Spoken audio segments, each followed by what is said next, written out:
The BC Scientific Cryptozoology Club has been getting reports of sightings since about 2004. Today, with the help of the Oceanside Tourism Association, they're finally here in Cameron Lake. The BCSCC is out and doing their first initial exploration of the stories that have been translated to them. What this was based on really, and how this really got a big kickstart, was the sighting by Bridget Horvath. When I see that photo that I've seen in the Parksville Qualicum Beach newspaper and Bridget's photo, it looks pretty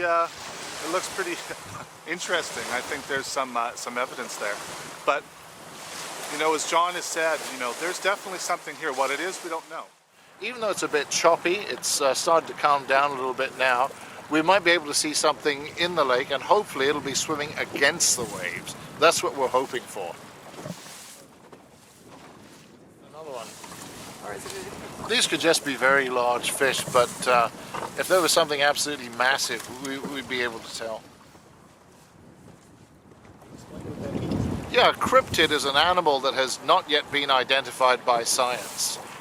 It can be anything from as mundane as a new species of mouse, ground squirrel, badger, whatever it is. It's an unknown animal.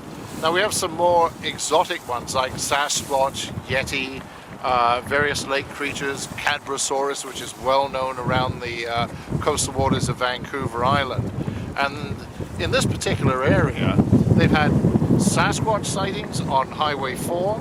You have lake cryptids in Cameron Lake and Sprout Lake, and off Parksville Qualicum Beach people have had sightings of the aquatic marvel they call Cadbrosaurus. So this is really like a cryptid corridor. There's tons of nature here, just raw, basic, pure nature. For a Sasquatch, this habitat is absolutely ideal.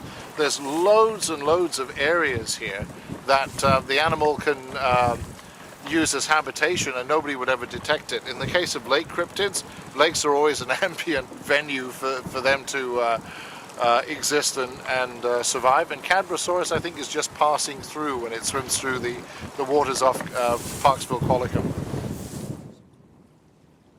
Since we actually came here a day early and did some early reconnaissance, and it became increasingly difficult for us to accept that there might be an unknown species in this lake. There still is an outside chance. I'm not saying there isn't one, but this is a very small lake. It's 3.2 kilometers in length. It's got a fairly decent fish population, but honestly, I don't know how a creature of that size would survive in this lake for long. Very big fish. Because that's the fifth one now that's on the screen.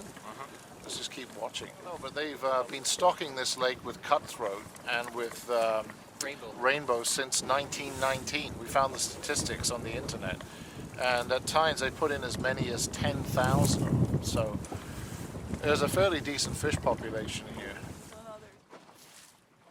Saturday, yeah, I was paddling out in the middle of the lake, and I've never seen so many large trout running on top of the water.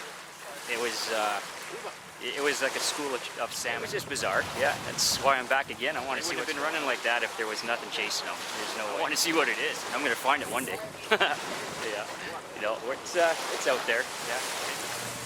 Today's excursion has come to an end, but the search never ever will. For Oceanside Web TV, this is Judy Smith.